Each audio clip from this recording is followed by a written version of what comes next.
Being hungry causes a whirlwind of uncomfortable emotions, study says. And I'm not gonna lie, man. They might be on to something with this. Because sometimes a motherfucker is so hungry that you just can't even function right. Like, but I will say one thing.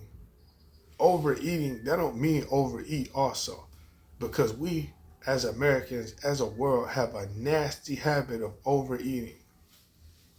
That don't mean you overeat just because you're a little hungry. But I understand what they're saying when you're just stupid hungry and like you're working, like if you're at work and you're just stupid hungry, or if you're playing sports or something, or just nothing, you ain't doing shit, you just stupid hungry. That's different. It does begin to affect you at a certain point. There's health shit that'll back that up, and also you go too long without eating, you'll fucking die. You'll starve, right? So obviously that's gonna have some kind of effect on you. But let's go ahead and tap into this report and see what they have to say about this. You know I got the receipts. Let's tap in.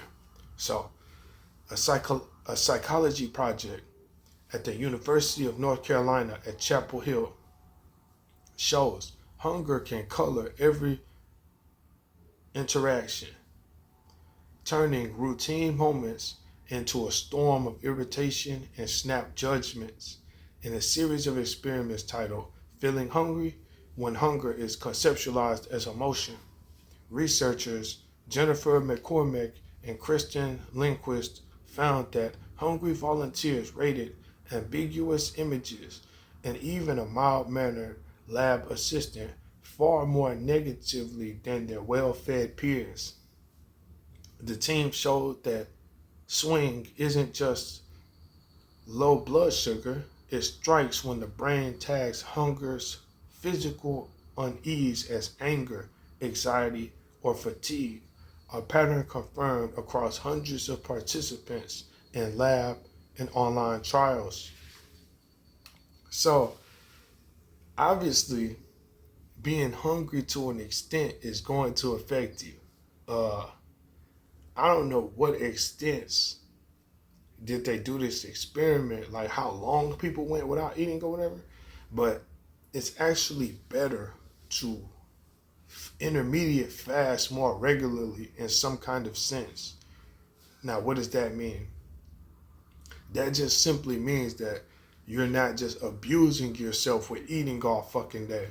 Take a break from eating for like half of the day.